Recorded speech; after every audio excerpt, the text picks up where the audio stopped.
impamvu zishika nko kuri zibiri dikwiriye gutuma jewe na wewe muri iki gihe twifuza inkomezi. Message imwe Mwami Yesu Kristo amazi imisa yiduha atwibutsa yuko igihe dusigaje ngaha ku isi ari gito. Urayizi ariko tuyifata minene, tuyifata nk'ibisanzwe. Nkuko Petero yabwiye bamwe bigihe ca Petero ngo nkuko benshi bama bavuga ngo baravuze yuko Umwami ari hafi yo kugaruka. Mu yandi majambo barabivuze n'igipi.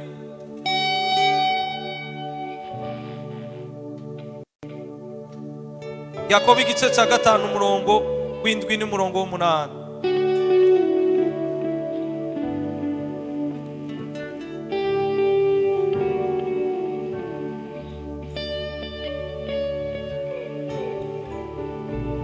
Yakobo igice ca 5 umurongo w'indwi haravuga ngo nuko bene data mwihanga mushitse aho Umwami azozi. Umurimi arorera imirima myiza ayirindira ihanga gushitsa aho izorongera imvura y'agatasi n'iy'urushana.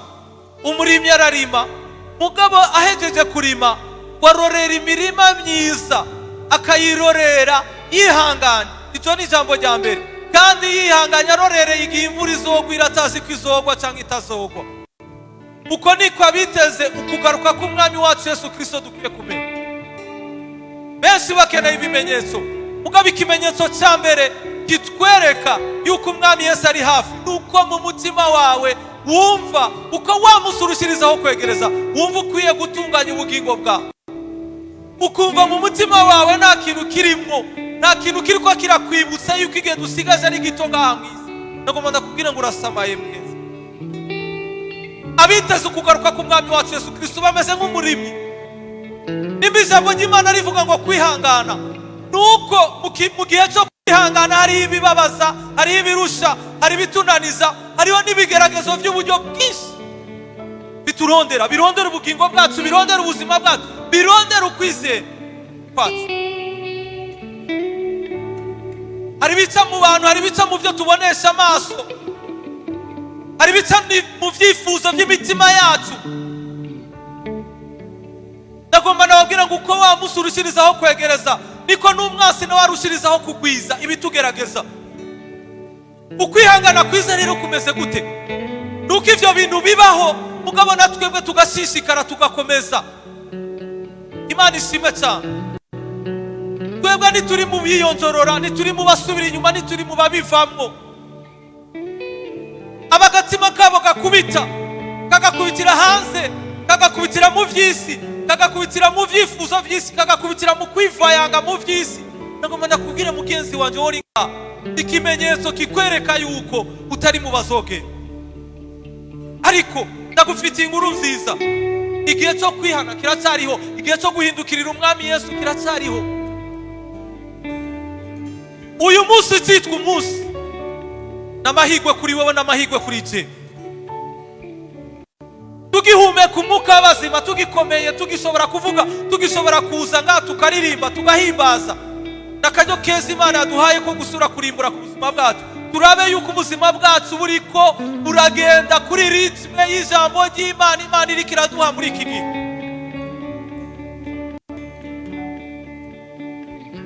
Ukabona kariro kagenda kagabanuka k'ivy'Imana, menya ngo mwene data nta kindi kintu bikugamije dukugutwara buke uzokwisanga usigaye ubaho nk'uko abandi bose babayeho, atakikugera mu mutima, ibintu byose bikorohera gukora kandi ukumva nta n'ijwi rikwagiriza mu mutima.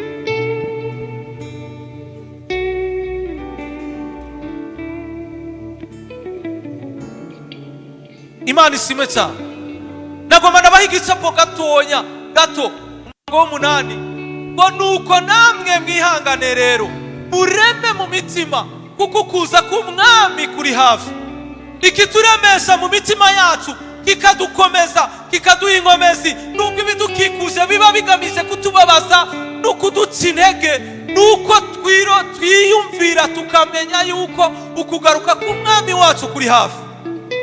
Nibyo biremesha umuntu mu mutima. Ariko abantu bubu baratangaje, baremeshwa niki? Baremeshwa nuko baronse ibyo bajya, baronse ibyo bambara, muri environnement yabo nibibakikuza ibintu byose bimeze neza. Nagomba ndababwira ngo tukiri mu isi nta gihe na kimwe ibintu bizokwama bimeze neza. Nta n'igihe abantu bazokwama bameze neza, ahubwo uko bamusurushirizaho kwegereza niko ibintu birushirizaho kuba bibi, kandi niko abantu bononekaye barushirizaho kononekara gusumba. Imana ishimwe cyane. Amen, amen. Nimba uzi kutari mu bononekara, ikimenyetso cyiza kikwereka kutari mu bononekara no kurushirizaho kumera neza. Ubuzima bwawe burushirizaho kuba bubi, menya ngo mwene data ni ikimenyetso kibi kandi kibi cyane. Mfise umutwaro, mfise umubabaro n'agahinda, ko mbona wa musurushirije kwegereza, niko mbona n'ugupungukirwa, niko mbona n'abantu buzurana ama excuse, buzurana ibintu bituma batagendera kuri ritmu Imana ishaka ko tugenderako. Imana ishime cyane. Ivyitwazo ntibizobura, ibigeragezo ntibizobura, abantu babi ntibazobura, abaduca intege ntibazobura, eka mbere n'ibitugerageza biri hafi yacu cyane. Imana ishime cyane. Ariko natwe mu ruhande rwacu dufise umwami akomeye, ahambaye kuruta ibintu byose bishobora kutugerageza. Ko bisanzwe uhora hari mu ruhande rwacu, uwo tugwanya ninde? Icoza kuduhangara bisanzwe uhora hari mu ruhande rwacu ni giki? Imana ishime cyane. Satani n'abadayimoni n'abarozi n'abantu bahaguruke, n'ibigeragezo by'uburyo byose bihaguruke, mugani wawe uherereye mu ruhande rw'Imana, duhumure kuko Yesu yarabinyesheje byose. Turema mu mitima ko Yesu yanesheje, kandi niyanyesheje kubwiwe, yanesheje kugira ngo duhabwe intsinzi ku bitugerageza n'ibishobora kudukura mu kwizera. Ikibazo nuko tutamwisunga, nuko imitima yacu iriko iraraba ibindi, imitima y'amaso y'imitima yacu yerekeje ku bindi, niyerekeje kugutabarwa kuva ku mwami wacu Yesu Kristo. Turorereye agakiza. Pawulo yaravuze ngo agakiza kacu karatwegereye kuruta umunsi twizereye. Turorereye agakiza, turorereye yuko umwami wacu aza kudutabara akadukura muri iyi si, tukazobana nawe ibihe bitazosira muri ya si nshasha yaduteguriye. Rendez-vous ndabifurije ntihagire uzoyirata. Niyo mpamvu dukwiye gusaba inkomezi, niyo mpamvu dukwiye gusengeranira, niyo mpamvu bantu b'Imana ivy'Imana nibizose birabashitura ari uko mugeze ngaha. Hanze ni vyinshi Imana ituganiriza mitwereka, biciye mu bantu, biciye mu byo tubona. Turabona ingene abantu bahinduka, turabona ingene abantu baba babi, turabona ingene isi irushiriza kononekara, kubera ko amaso yacu atiweza ngo tubone ico umwami Yesu ariko aratuganiriza muri iki.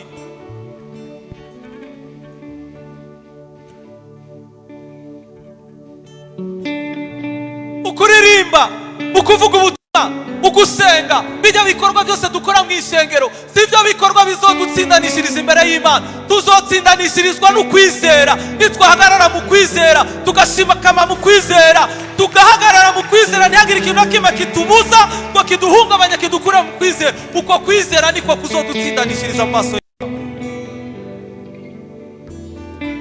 Abantu biremereza ibikorwa, abantu biremereza ibikorwa mugabo bari kure y'Imana. Abantu bubaha Imana bakayubahisha iminwa yabo gusa, mugabo imitima iri kure.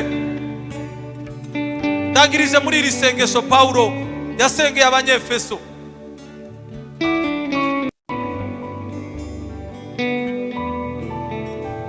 Igice cya 3 umurongo wa 15. Iri sengesho misi yose uko mvyutse niko ndarisengera abera, niko nisengera kandi niko nsengera abera. Yaravuze ngo nico gituma mfukamira Data wa twese, uw'imiryango yose yo mu ijuru n'iyo mu isi yitirirwa,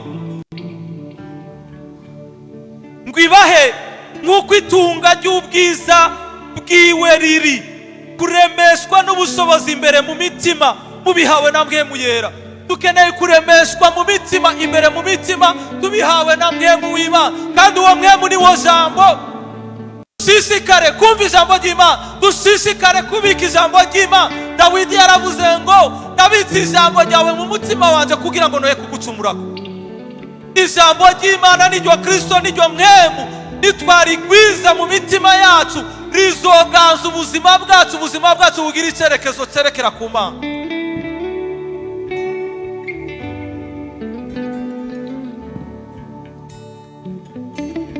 Abakristo bubure ngo Kristo abe mu mitima yanyu kubwo kwizera.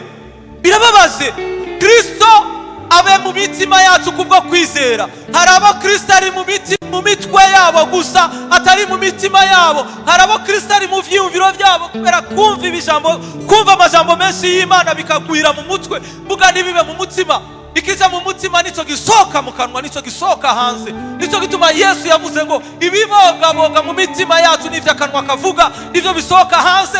Mitima yacu Kristo niyabamwo, niwe azosohoka, niwe azoseruka, niwe azogaragara, kandi nibwo buryo bwiza bwo guhimbaza. Mwavyumvise baririmba, kuririmba ntibikwiye. Kristo abe mu mitima yanyu agwiriye, hanyuma kuririmba kwanyu ibe expression y'umutima, exprime ibiri mu mutima, ivyo atawundi muntu numwe abona, bisohoke bivuye indani, nibive mu mitwe. Ijambo ry'Imana rive mu mitwe, rije mu mitima. Kristo, ndabifurize ko Kristo aba mu mitima yanyu kubwo kwizera, ntabe mu mitwe. Ave mu mitwe, ave mu vyiyumviro, abe mu mitima, kugira ngo aganze kubaho kwacu. Mu izina rya Yesu duhaguruke turangize. Kristo abe mu mitima yacu kubwo kwizera. Kristo ave mu vyiyumviro byacu. Iri ni ryo sengesho rimwe ngomba ko dusenga, kubwo kwizera. Ikizotwereka ko twizeye Kristo nuko Kristo aba mu mitima yacu, akaganza ibibogaboga mu mitima, akaganza ibishobisho, akaganza ivyiyumviro byacu, akaroranya ivyiyumviro byacu. Nagomba nababwira ngo uburyo twiyumvira nibwo bwo influence uburyo tugenda. Ibiri mu mitima yacu byose Kristo abifate mbiri, ibidakwiriye n'ibitabereye bibe kure, hanyuma imitima yacu iganzwe n'icyiza. Imitima yacu inyotere kugaruka ku Mwami wacu Yesu Kristo ngo kuri hafi. Niryo sengesho ngomba ko dusenga. Abaririmbyi bariko baraturirimbira indirimbo, umwe wese asenge mu mutima wiwe avuga ati Kristo ube mu mutima wanje kubwo kwizera. Ku munsi ndaguhishurirwe, ku munsi ndifuza kukumenya, ku munsi ndagomba guhishurirwa urukundo rwawe, ku munsi tumera nka Paulo ngo ndagomba kumenya cya kindi cyatumye naje ubwiwanje mfatwa, kandi ngo ndaharanira kubandanya gushika ku mpera y'umuhamagaro. Kuyo nayo nta yindi niyo kuja mu ijuru, niyo mpera y'umuhamagaro wacu, niyo finalite y'umuhamagaro wacu.